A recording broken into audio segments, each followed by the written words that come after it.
বাংলা নববর্ষের আগমন মানেই বাঙালির ঘরে ঘরে উৎসবের আমেজ।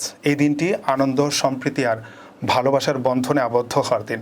বাংলা সনকে বরণ করে নিতে মুখরিত রাজধানী ঢাকা, যেখানে নানা বর্ণাঢ্য আয়োজন করা হয়েছে। ইউনেস্কো স্বীকৃত মঙ্গল শোভাযাত্রার নাম পরিবর্তন করে এবার রাখা হয়েছে বর্ষবরণ আনন্দ শোভাযাত্রা। বিস্তারিত প্রতিবেদনে।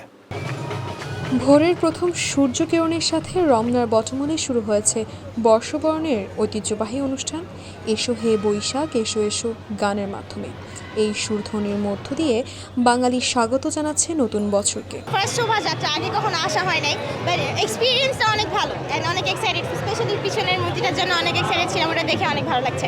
এন্ড সবাই লাল সাদা একটা থিম মেনটেন করছে, এটা আরো মজা।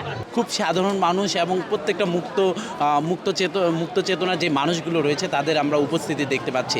এইটি আসলে সার্থকতা 5ই অগস্টের পরবর্তী সময়। আপনারা দেখেছেন এবারে যে ওই পাশে আপনারা দেখতে পাচ্ছেন যে ফ্যাসিস্টের মূর্তি কিন্তু সেখানে ধারণ করা হচ্ছে এবং শিক্ষার্থীরা সেটি কিন্তু সাদরে সেখানে গিয়ে ছবি তুলছেন, কারণ সেটি মনে করছেন সেটি একটি প্রতিকৃতি নয়, এটি বাংলাদেশের ইতিহাস এবং এই ইতিহাসকে আমরা যুগের পর যুগ ধরে লালন করতে চাই। বাংলা নববর্ষ উপলক্ষে সকালে বাণী দিয়েছেন প্রধান উপদেষ্টা প্রফেসর ডক্টর মোহাম্মদ ইউনূস। দিনটিকে বরণ করে নিতে প্রস্তুত সর্বস্তরের মানুষ। বসন্তের রঙিলা পালকিতে চড়ে আসা বাংলা নববর্ষ 1432কে স্বাগত জানাতে র্যালি বের করে ঢাকা বিশ্ববিদ্যালয়ের চারুকলা অনুষদ। সকাল 9টায় বের হয় বর্ষবরণ আনন্দ শোভাযাত্রা। উপভোগ করতে অবশ্যই এখানে খুবই সুন্দর করে সাজানো থাকে। ছায়ানটের স্টুডেন্ট অনেক সুন্দর করে জিনিসটা পরিবেশন করে, প্রতি বছর পরিবেশন করে। এটা দেখতে খুব ভালো লাগে, আর নববর্ষে আরও রং ভরে দেয়, আর অনেক উপভোগ করতে আরও ভালো লাগে।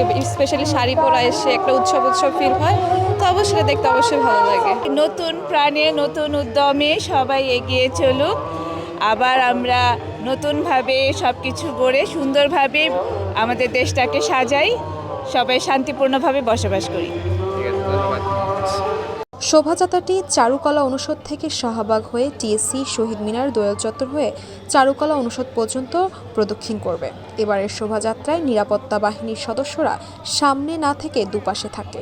নিরাপত্তা নিয়ে কোনো রকম শঙ্কাও নেই বলে জানান কর্তৃপক্ষ। Taspia Tabassum, desk report, CVN TV, USA.